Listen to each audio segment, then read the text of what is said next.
bench grinders and spray guns and stuff like that. Wow. Bench grinders. And popsicle sticks. Popsicle sticks. Starbucks stir sticks. Starbucks stir sticks. Wheelies. And chopsticks. Wheelers. And chopsticks. Wheelers and dealers. Here. Put more coils? I'm going to do Bobby's another going to say a coil. guy about Well, another you job. could have did the whole thing at once, or... Yeah, but Some guy I helped wanted to out weld it doing really good at the finance. bottom, and I know this is really narrow.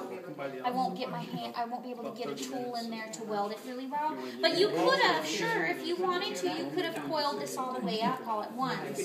But I want to make sure that it's welded in there at the bottom really, really well. I thought you worked today. Thursday or Friday. Exactly. Okay. So like I said, you can use any shape slump mold to do these. And I was telling David, one of my most favorite pieces that I've made. It's a large round piece like this. It has a big bonsai tree on it. But all I did was I used two hump molds and then round ones, and then just stuck them together, and then cut the bottom off and added a little slab to make a foot. And it's probably one of the coolest shapes and one of the nicest, one of my favorite pieces. Wow, that's a good idea. So- Is that how you did the one that has the little Navajo village or something in it? Remember that? That was all coil. Was that? Wow. Yeah, but see how fast you can whip out. I mean, if we were to coil this whole thing, I'd still be like to right here. But by taking the two slump molds, and in any shape, I mean, these are really for serving dishes mainly, or bread bowls and stuff. But by putting them together, you can create totally different shapes. Right. Were you talking about the first one that collapsed on me? Oh, Collapsed did in? it? It was about this big. Oh, yeah. That one, that was total slab. That was Was just it? a total slab pushing. That was Janice awesome. now. Yeah, I was wondering, you know, because it was kind, wasn't it kind of round? Yeah, but that was hand Something up? slab. Getting your back going? No, I went snowboarding yesterday. Oh, gosh.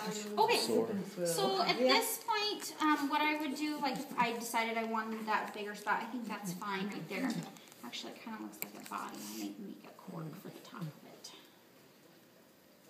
I think we'll do a cork for it later. I'm going to cut this off even. And one thing, I usually have a banding now, is I can take and I can, Did you get it even? yeah, I can just eyeball it though. Yeah, she can. Yeah, she can.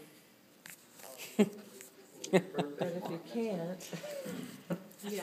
I've made things that start here, and by the time I get it even, it's like down to there. Shrink a little, huh?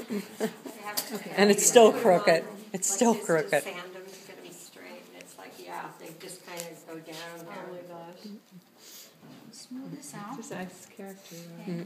And then one thing that I'll do over the whole piece is I'll take a little metal rib. Here's one.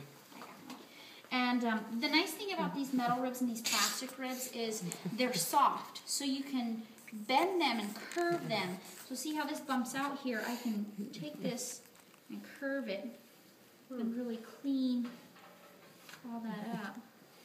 And this I'm just scraping off a little bit of the clay to really finish it. And then once this gets to bone dry, I will take green scrubby, like a Scotch-Brite scrubby, and I'll sand the whole thing down while it's greenware, before it's been bisque fired. So save the old scrubbies. I buy them brand new. Oh, you do? Yeah, Okay. brand new because they're abrasive enough, and the dollar store ones work fine. They have some here you can buy, but and I cut them into little pieces. Right. I don't have any here. We don't I think have I did the mine. green ones. Oh, I cut them into little pieces like this So you can toss because them. you tend to use the corners.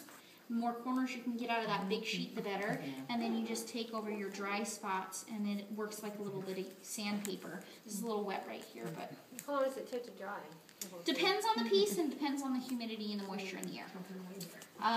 During the summer, I can throw bowls and set them outside for like a minute or two, and they're ready for trimming and done.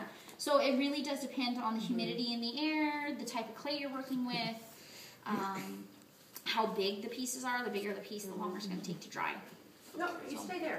Oh, she's through. That's pretty much it. Cool. So, Wow. Wow. Piece of cake.